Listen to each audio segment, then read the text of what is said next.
بسم اللہ الرحمن الرحیم الحمدللہ رب العالمین وصلی اللہ علی محمد وآلہ الطاہرین۔ موضوع گفتگو غسل جنابت۔ اب تک ہماری گفتگو ہوئی پہلے مرحلے میں جنابت کے موضوع میں، اور وہ چیزیں کہ جو حرام ہیں جنوب کے لیے، اور پھر ہم نے بیان کی وہ چیزیں کہ جو مکروہ ہیں جنوب کے لیے، اور اب گفتگو ہے خود غسل جنابت کے بارے میں۔ اب اس جانب توجہ رہے کہ غسل جنابت بنفسہ ہی مستحب ہے، لیکن اگر کوئی ایسا کام انجام دینا ہو کہ جو بغیر غسل جنابت کے جائز نہیں، تو اس کام کو انجام دینے کے لیے واجب ہو جائے گا۔ مثال کے طور پہ نماز بغیر غسل جنابت کے نہیں ہو سکتی۔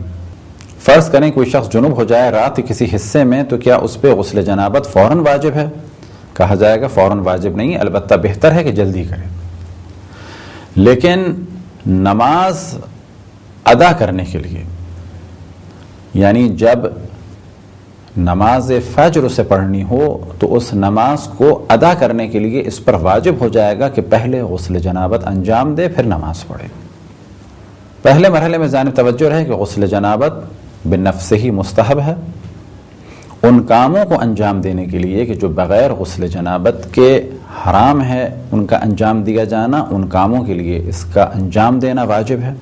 اور اگر کوئی ان کاموں کو انجام دے بغیر غسل کے تو وہ حرام کا مرتکب ہوا، یعنی اس نے حرام کام کیا۔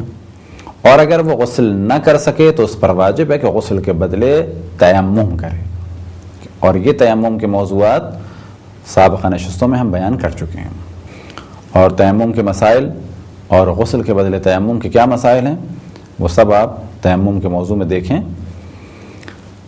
اب سوال یہ پیدا ہوتا ہے کہ اگر کوئی شخص نماز کے وقت سے پہلے غسل کرنا چاہے تو کیا نیت کرے، اور اگر نماز کا وقت داخل ہو چکا ہو تو وہ کیا نیت کرے؟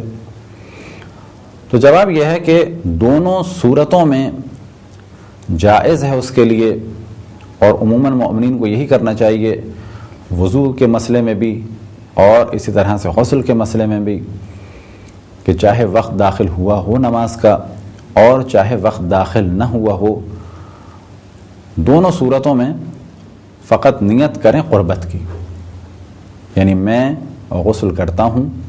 اب جو بھی غسل ہے اس کو ذہن میں رکھیں کون سا غسل ہے، قربتاً الی اللہ، یعنی اللہ سبحانہ و تعالی کی قربت کے لیے۔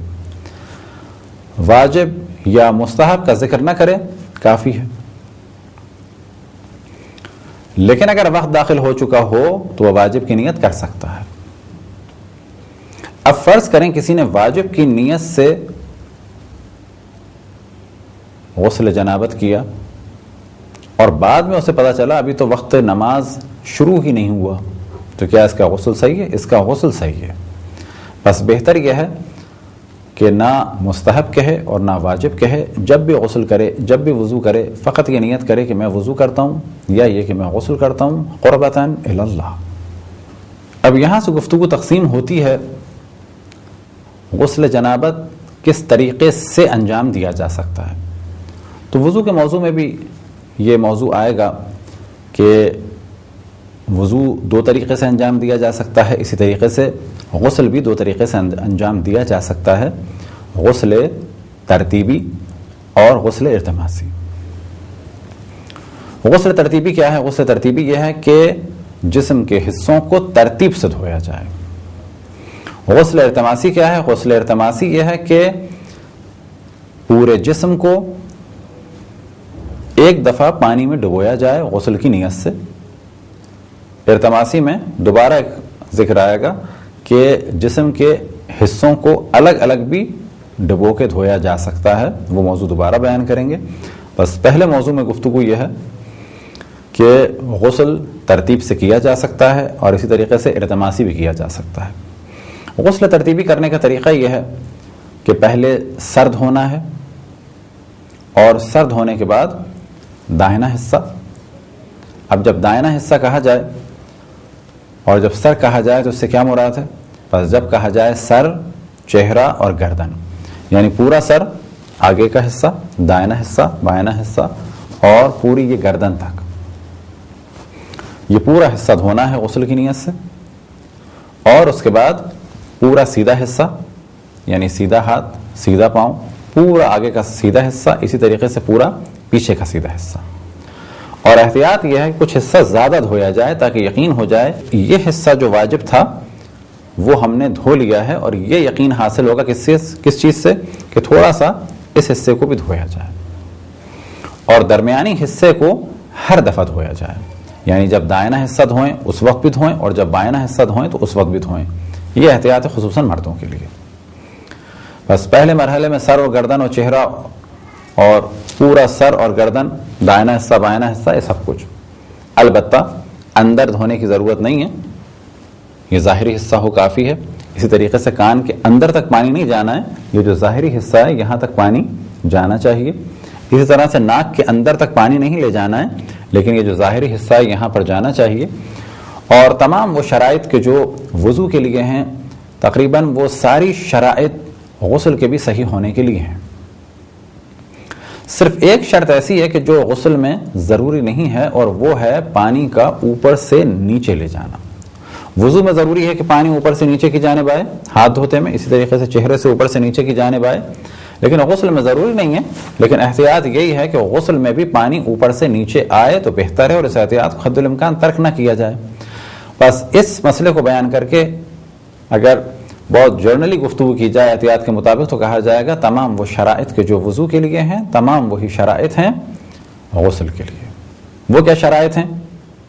پانی پاک ہو، پانی مباح ہو، جس جگہ غسل کیا جائے وہ جگہ مباح ہو، یعنی چوری کی نہ ہو، قبضے کی نہ ہو، اور اگر ہوٹل ہے اور اگر کرائے کا گھر ہے تو اس کا کرایہ نہ دینے کی نیت نہ ہو. مثال کے طور پہ کسی ہوٹل میں گئے اور ارادہ یہ ہے یہاں کرایہ نہیں دیں گے، اگر وہاں پر غسل کیا تو وہ غسل باطل ہوگا. اور تفصیل سے یہ گفتگو ہم نے وضو کے موضوع میں کی ہے. اسی طریقے سے وہ گھر کے جہاں پر وارثوں کا حق مار لیا جاتا ہے وہاں بھی غسل نہیں ہو سکتا، جو ہمارے معاشرے میں عام ہے، بہنوں کا حق مارنا، بھائیوں کا حق مارنا. بس جہاں بھی کسی کو میراث سے محروم کیا جائے تو جب تک صاحب میراث کی اجازت نہ ہو، جب تک اس کو اس کا حق نہ دیا جائے، اس وقت تک اس گھر میں نہ غسل ہو سکتا ہے، نہ وضو ہو سکتا ہے، اور نہ ہی نماز ہو سکتی ہے. اسی طرح سے اعضائے غسل پاک ہوں، اعضائے وضو پاک ہوں، کوئی چیز چپکی ہوئی نہ ہو، یہ شرط وضو میں بھی ہے اور یہ شرط غسل میں بھی ہے. مثال کے طور پہ اتنا تیل نہ لگا ہوا ہو جو پانی نہ پہنچنے دے، کسی قسم کی نیل پالش خواتین کے نہ لگی ہو کہ جو پانی نہ پہنچنے دے. اسی طریقے سے کوئی بھی ایسی رکاوٹ نہ ہو کہ جو پانی نہ پہنچنے دے. البتہ بعض دفعہ چیزیں لگی ہوتی ہیں اور ان سے کوئی رکاوٹ نہیں بنتی. مثال کے طور پہ دو مثالیں ہم دیتے ہیں. فرض کریں کسی کے ہاتھ پہ آئل پینٹ لگا ہے، یہ آئل پینٹ پانی نہیں پہنچنے دے گا، بس یہ چھڑانا ہوگا. کسی کے ہاتھ پہ فرض کریں سادہ سا چونا لگا ہوا ہے یا تھوڑی سی مٹی لگی ہوئی ہے، تو یہ مٹی یا چونا، البتہ چونے سے مراد وہی سادہ چونا کہ جو دیواروں کو وائٹ واش کے لیے استعمال ہوتا ہے، تو وہ رکاوٹ نہیں بنتا.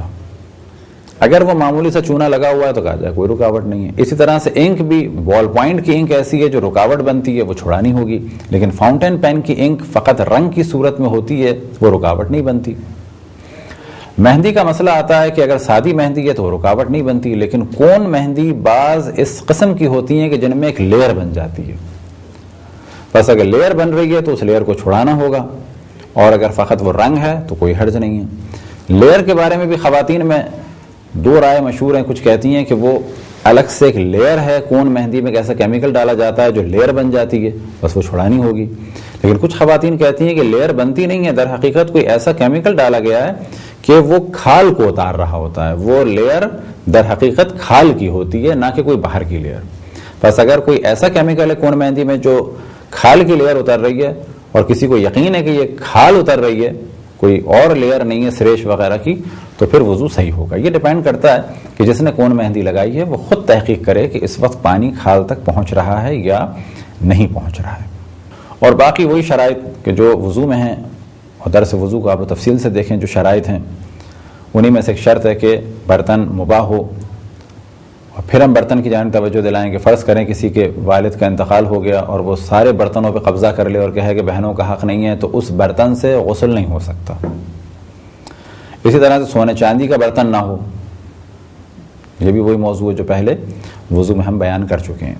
بس یہ ہم نے دوبارہ بیان کر دیا لیکن اس موضوع کو تفصیل سے اگر آپ دیکھنا چاہیں تو وضو کے موضوع میں دیکھیں کہ وضو کے صحیح ہونے کی شرائط کیا ہیں۔ بس یہ طریقہ تھا غسل ترتیبی کا کہ پہلے سر اور گردن اور اس کے بعد سیدھا پورا حصہ ہاتھ اور پاؤں اور آگے پورا حصہ پیٹ کا یہ آدھا حصہ، اسی طرح سے پیٹھ کا آدھا حصہ اور حتیٰ پاؤں کے تلوے، یہ سب کچھ دھونا ہے۔ پھر اس کے بعد الٹا حصہ، اور جب یہ اس طریقے سے غسل ہو گیا تو کہا جائے گا کہ اس شخص نے غسل جنابت کو یا جس غسل کی نیت کی انجام دے دیا۔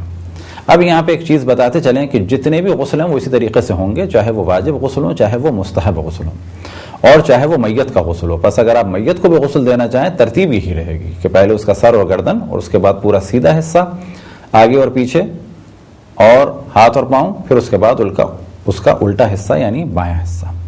اگر غسل کے بعد کسی کو شک ہو کہ میں نے سر اور گردن کا کچھ حصہ دھویا یا نہیں دھویا، یہ ایسی طریقے سے سیدھی طرف یا الٹی طرف کے بارے میں اسے شک ہو، تو جس چیز کے بارے میں جس جگہ کے بارے میں اسے شک ہے اسے دھوئے اور اس کے بعد والے حصے کو بھی دھوئے۔ مثال کے طور پہ سر و گردن کے بارے میں شک ہے تو سر و گردن کو دھوئے، پھر سیدھی طرف اور پھر الٹی طرف کو دھوئے۔